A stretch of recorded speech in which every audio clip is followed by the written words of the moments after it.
Les saluda Leslie Yata Ramírez en la dirección de la portal web Entérate con Leslie. Hoy tenemos en el bloque de actualidad a un exministro del Interior, el señor Gastón Rodríguez Limo. Él es teniente general de la Policía Nacional del Perú, también exministro del Interior, tanto en el gobierno de Merino como de Vizcarra. Con él vamos a conversar todo lo relacionado al estado de emergencia y al uso de la fuerza por parte de la Policía Nacional del Perú y de las Fuerzas Armadas, que es un tema que realmente está en discusión, pero frente a los hechos subversivos que está suscitándose en el Perú, pues vamos a ver qué fuerza, cuál es el uso de la fuerza que tenemos que emplear en esta circunstancia, porque un hecho verdaderamente clarificado es que esto no es una protesta. Esto es todo menos una protesta. Estos son actos subversivos lo que está sucediendo en el Perú. Así que hay que hacer un deslinde, ¿no? Y hablar de hechos violentos, de actos subversivos, que es lo que está sucediendo en las regiones de nuestro país. Y también aquí en Lima, cuando ha sido atacado la infraestructura de medios de comunicación, que nos hace recordar a los años 80 y parte de los 90. Pues bien, vamos a tener una entrevista en breve con el exministro del Interior, Gastón Rodríguez Limo, para que nos aclare el tema del uso de la fuerza y sobre todo, ¿no?, el estado de emergencia que se decretó el día de hoy. Volvemos en breve. Bien, amigos, regresamos al bloque de actualidad y estamos con el exministro del Interior, el teniente general de la Policía Nacional del Perú, el señor Gastón Rodríguez Limo. Muy buenos días, el señor Gastón Rodríguez Limo. Bienvenido al programa Entérate con Leslie por primera vez. Muy buenos días, Leslie. Un placer para mí estar en tu programa y a la orden para cualquier interrogante en atención a las necesidades de información que tiene tu público. Sí, justamente esto, señor Rodríguez Limo, el tema del uso de las fuerzas. Sé que el decreto legislativo 1186 es el que regula el uso de la fuerza para la Policía Nacional del Perú. Inicialmente en este decreto legislativo se hablaban de 3 principios rectores que rigen el uso de la fuerza. Vamos a aclarar eso para la ciudadanía que nos escucha. Principio de legalidad, racionalidad y proporcionalidad. Tiempo después, el principio de proporcionalidad fue modificado, ya no se habla de este principio en aplicación del uso de la fuerza. Sin embargo, tenemos estándares internacionales de muy larga data, como es el Código de Conducta para Funcionarios y otros principios rectores internacionales, que sí hablan de la incorporación del principio de proporcionalidad. ¿Qué nos tiene usted que decir al respecto? Porque los hechos que está enfrentando hoy en día nuestras Fuerzas Armadas y Policía Nacional del Perú es justamente para combatir los actos subversivos o de terrorismo que vive el Perú.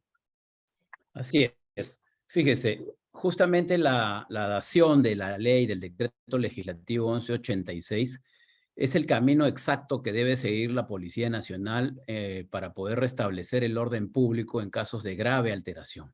Implica, como usted bien lo ha dicho, los 3 principios, ¿no? El primero es necesidad, o sea, la necesidad de utilizar la fuerza, la proporcionalidad y la racionalidad del medio empleado. Entonces, ¿qué es lo que ha sucedido? Lo que ha sucedido es que esta proporcionalidad determinaba en un concepto estricto y jurídico de que para poder emplear las armas, en este caso, letales, la policía tenía que estar siendo víctima ya prácticamente de un homicidio. Tenían que estar siendo atacados con tal intensidad que era la única forma en que ellos podían utilizar sus armas. Y luego la proporcionalidad se basaba en que si a ti te tiran una piedra, tú no puedes atacar con un medio que tenga mayor contundencia, sin especificar cuál es la mayor contundencia, sino simplemente decir, no se puede atacar porque ellos solamente tenían piedras o solamente tenían palos. Esa proporcionalidad obviamente se retiró de este concepto jurídico para poder esgrimir esta ley, el decreto legislativo 1186, con la finalidad de que la Policía Nacional, en estricto cumplimiento de su función, sea la encargada con raciocinio continuo, con criterio y con una gran preparación en materia de derechos humanos, de aplicar el uso de la fuerza en atención a la gravedad de los hechos y al peligro o el bien jurídico protegido, que en este caso es la propiedad pública y privada y también el mayor bien jurídico, que es la vida humana. Entonces, no podemos nosotros, desde incluso organismos internacionales, exigir una proporcionalidad en la medida que estaba contemplada anteriormente. Porque si un policía está solo, como ha sucedido, que los aíslan y se vienen 50 personas con palos, con machetes, y él tiene en su cinto un arma, no la puede usar porque ellos tienen solamente palos o machetes, eso es irracional más bien, ¿no es cierto? Entonces, bajo esta perspectiva, se retiró este principio, mejor dicho, se acondicionó la proporcionalidad para darle una mayor cobertura de acción a la Policía Nacional y a la vez se inició una preparación muy grande en lo que es el tema de materia del irrestricto respeto a los derechos humanos.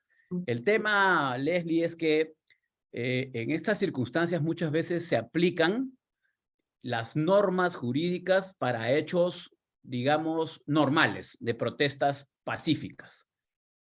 Pero cuando vivimos una situación de ataque al pueblo peruano desde la interna, por grupos extremistas, violentistas, radicales y terroristas, tú no puedes aplicar la norma de una marcha pacífica.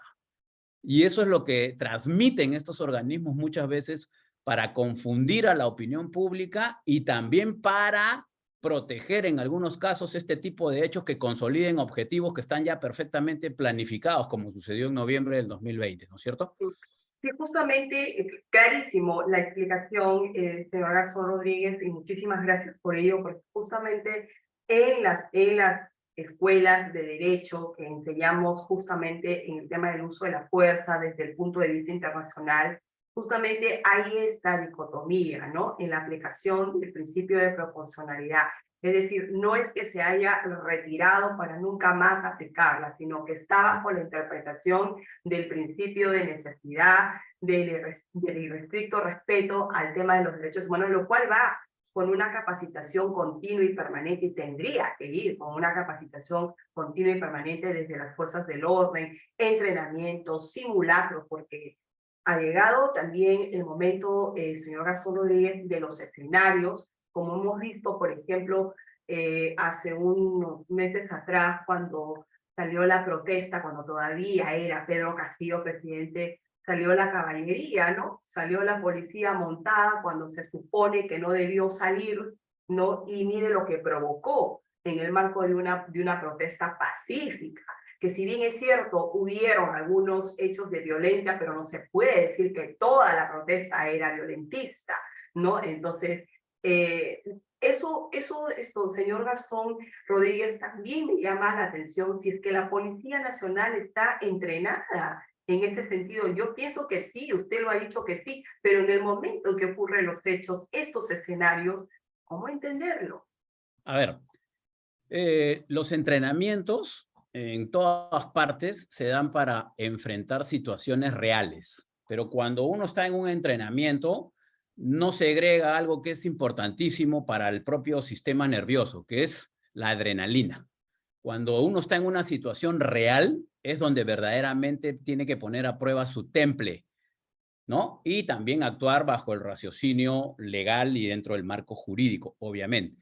Lo que sucedió en la marcha del 5 de abril, la marcha esta donde se utilizó la caballería, es que unas rejas que estaban colocadas en una de las entradas que habían sido cerradas por la policía, fueron maniatadas por un grupo de personas que obviamente dentro de esta marcha pretendían llegar hasta Palacio de Gobierno, que son zonas que están restringidas acá en el Perú, tanto como el Congreso, ¿no es cierto? Entonces, lo que sucedió fue que al sacar las rejas, al retirarlas las rejas, ya se encontraban atrás el personal de la Unidad de Servicios Especiales y hubo un enfrentamiento leve entre ellos. Detrás del personal policial habían alrededor de 8 jinetes de la caballería de la policía. Entonces, la persona que estaba al mando, cuando vio que había un ataque en donde a uno de los policías lo están jaloneando y hay un enfrentamiento producto de la adrenalina también del momento, él individualmente da la disposición de entrar en apoyo del personal policial que estaba teniendo ese control, digamos, físico con los manifestantes, y ingresa con los caballos, y solamente ingresan 4 de los 8 jinetes. Desde ahí se ve que la disposición no fue una orden de comando, sino una acción individual. Entiendo que la policía ha tomado las medidas correctivas del caso, ¿no? Y este tema de la caballería, por ejemplo, dejó de utilizarse en las siguientes manifestaciones, ¿no? Eso es lo que sucedió ese día de abril. Pero también hay otra cosa importante, Leslie.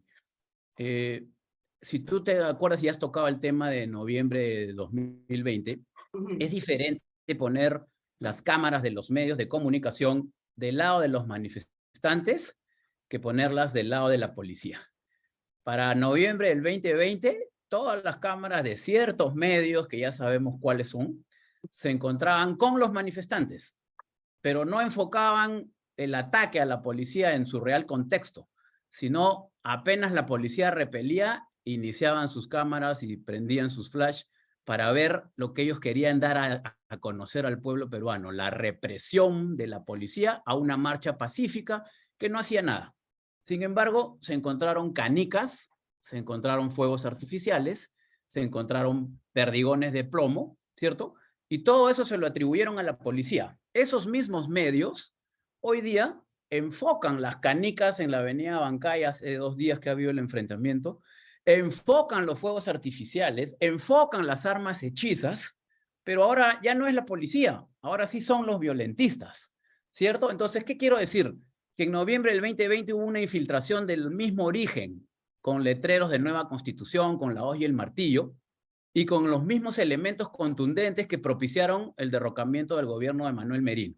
Fuimos sorprendidos todos los peruanos y desde ahí se inició, Leslie, toda esta vorágine que estamos viviendo hoy en día, porque se facilitó el ingreso de este presidente, sabe Dios de qué forma, no se pudo comprobar lo del fraude, pero se le facilitó el camino, se dieron directivas para que el señor secretario general, ¿no?, sea secretario del presidente bajando de la valla, ¿no? Y se permitió y se puso alfombra para que ingrese este gobierno y es lo que tenemos hoy en día. Sí, justamente sobre hechos más políticos, que es lo que usted acaba de mencionar, en cuanto a la metodología, que ya la he explicado, pero ya con paños fríos, noviembre del 2020, diciembre del 2022. Es la misma metodología, señor Gastón. A ver, la marcha del 2020 fue infiltrada, lo manifesté hace un ratito, por barras bravas y por gente que profesaba esta ideología. Porque las barras bravas no eran los que tenían los carteles con la hoz y el martillo pidiendo nueva constitución. Eso quiere decir que había gente de esta ideología que hoy en día estamos viviendo. Y la utilización de fuegos artificiales, de armas hechizas, de perdigones de plomo y de canicas, eran justamente para buscar su muerto, ¿cierto? Entonces, ¿qué es lo que está sucediendo hoy en día? También hay muertos y ahí se están filtrando imágenes en las cuales se ve, por ejemplo, a uno de ellos, por lo menos, que aparentemente habría sido asesinado por los mismos manifestantes en que se le escapa un tiro de un arma hechiza y cae un joven, ¿no?, entre las plantas. Hay otros videos más, pero lo que quiero decir es que esa ideología con esa estrategia estuvo presente. La marcha del 2020 fue una marcha que comenzó pacífica, con gente que estaba harta, saturada, además de estar encerrada, y que fue informada por todos los medios de comunicación caviar para que salgan a la calle y derroquen un gobierno que había eliminado a un supuesto excelente presidente, ¿no? Y que no tenía nada de corrupción ni nada de esto y que había que reponerlo, ¿no? Pero se infiltraron gente con esta ideología. Entonces, la forma de ataque, obviamente, en micro, Leslie, en micro, lo que sucedió en el 2020 es lo mismo que ahora está extendido a Pero en nivel de todo, macro. pero en macro. Pero en macro, sí. Así. Queda clarísimo. Yo creo que también a la ciudadanía le está quedando claro esta metodología, ¿no?, del terror que ha sido insertada en el marco de protestas pacíficas. Eh, por ejemplo, se convoca para una marcha pacífica este viernes, o sea, mañana, se está convocando a las 3 de la tarde, tenemos la información, pero es una marcha pacífica que va a tener que ver con la no violencia, justamente, o sea, para demostrar que la ciudadanía no quiere esa violencia. Vamos a ver cómo se desenvuelve mañana esta marcha, porque evidentemente esta metodología del terror, ¿no?, es la que se está insertando ya de tiempo atrás, ¿no?, en estas marchas pacíficas de la ciudadanía. Señor Gastón, vamos al otro punto ya para cerrar la entrevista. Su opinión respecto al accionar, proceder de la actual presidenta de la República del Perú, Dina Boluarte, que en un inicio le pidió a la policía no utilizar armas, no, digamos, balas de goma, me parece, entre otros, corríjame por favor, entre Sí. otros. Entonces, Perdigones de goma. perdigones, etcétera, y cómo se va a defender la policía. Ahora el decreto supremo lo corrige, ahora sí le autorizan a las fuerzas del orden utilizar reglamentariamente el uso de la fuerza. Su opinión respecto al proceder de la actual presidenta de la República. A ver, tu pregunta me permite concatenar con lo que mencionaste en el párrafo anterior, cerrando el tema, sobre la actuación de la presidenta, ¿no? Y sobre los temas de las marchas. Yo ayer estuve en una conferencia internacional de Reactiva Perú y obviamente todos estamos de acuerdo con que hay que salir también a manifestar que queremos la paz, que queremos la tranquilidad. Pero mira, curiosamente, se establece el estado de emergencia, ¿no? Pues, posterior a esta reunión que te indico, y en ese estado de emergencia se prohíbe el derecho a reunión. ¿Y cómo es que ahorita hay gente en la Diroes? ¿Cómo ahorita hay desplazamientos de estas personas que han llegado de provincias? ¿Cierto? Entonces ahí hay una situación de que doy la norma, pero de repente me pongo de perfil a ver si se cumple o no se cumple. Bajo esta condición no se puede autorizar ninguna marcha, ni pacífica ni violenta. Sin embargo, ese es un punto de inflexión y de debilidad también que se está demostrando. ¿Correcto? Lo segundo, la presidenta de la República salió en un mensaje o en una entrevista el día de ayer o anteayer me parece que fue, en donde dijo pues que ella no se había peleado con el presidente, que el presidente era su amigo, que lamentaba, dijo así, que el presidente esté en esa situación, que ella lo había acompañado hasta el último momento, ¿no? O No se sea, trata de lamentarlo, ¿no?, sino de rechazar ese acto. no se dio cuenta en esos 17 meses que lo acompañó de todo lo que había. Entonces, no debemos perder de vista que Dina Boluarte es parte de la plancha Sí, por presidencial supuesto. del Partido La Perú Libre. continuidad del gobierno Castillo. Correcto. Entonces, el demorar 3 días, porque hoy día es el cuarto, 3 días en dar un estado de emergencia es prácticamente regalarle, en términos policiales, regalarle el campo al enemigo, ¿cierto? Y eso es lo que ha sucedido, porque por fuentes abiertas indican de que ha habido prácticamente una presión muy fuerte en el Consejo de Estado de los mandos militares y policiales para imponer este estado de emergencia, porque la señora hasta el último no quería hacerlo. ¿Por qué? Porque hay ropa tendida, como se dice, ¿no? O sea, a ella ya le han puesto un cliché, las mismas bases de Perú Libre, de traidora. Y entonces, ante esa situación, ella se está cuidando mucho de ver hasta dónde va un tema de deslealtad con ese partido que la puso en el sitio donde está.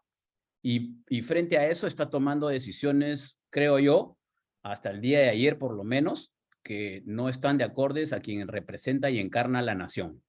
Quien representa y encarna a la nación es además jefe supremo de la Fuerza Armada y Policía y tiene que, como demócrata que dice que es, utilizar todas las armas que el marco normativo jurídico del país le establece o le proporciona a la democracia para salvarla, para preservarla, para salvaguardarla. sucede en el país en estos momentos no es una protesta. Esos son actos de terrorismo, ¿sí? Así es, Por favor, totalmente. señor Gastón Rodríguez, y con esto nos vamos, porque nos gana el tiempo. Sí, Defíname usted qué cosa es un acto de terrorismo.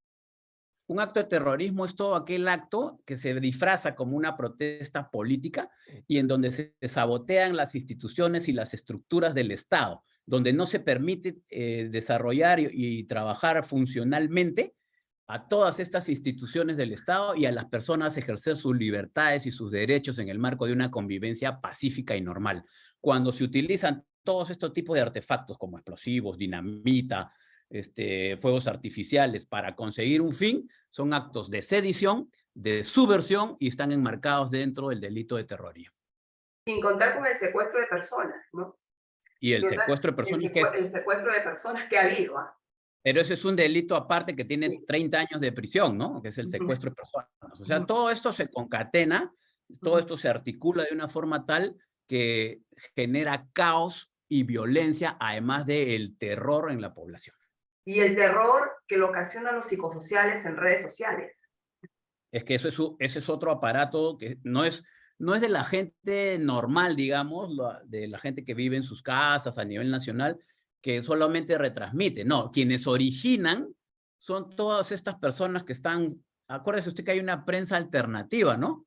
Acuérdese usted que hay los troles, los no sé cuántos de informática, que Ujú. están bombardeando de información, que la toma de San Isidro, que la Sí. toma de Miraflores, que la toma de Lima, La ¿cierto? toma de Lima ¿Para qué? 2. ¿Para qué? ¿Para generar qué cosa? Terror, Terror zozobra. en Y esos son actos, entonces. comportamientos inherentes al terrorismo. Entonces, Leslie, para terminar, ¿se puede dialogar con ese tipo de gente? Entonces queda Era apoyar a la nuestras pregunta fuerzas también del que le iba a orden. hacer. Diálogo, claro, diálogo con las personas que reclaman legítimamente y Así pacíficamente es, sus así derechos, es, ¿no? Y sus necesidades, ¿no? Pero así es. no se puede dialogar con terroristas, ¿no? Ellos no Nunca, conocen el tema del nun- diálogo. Y ya nunca está, un ellos han diálogo. mostrado su rostro en el Perú. Ellos no quieren dialogar, ellos quieren, bajo la violencia, imponer su ideología de terror en el país. Así es, el diálogo se hace en igualdad de condiciones, no con una pistola en la cabeza. Por supuesto. Muchísimas gracias, señor Gastón Rodríguez Limo. Es A un usted, placer haber conversado con usted y clarificar algunos hechos que no nos quedaban muy claros. Hasta una nueva a usted, oportunidad. muchas gracias y un saludo a todos los espectadores de su programa. Muchísimas gracias.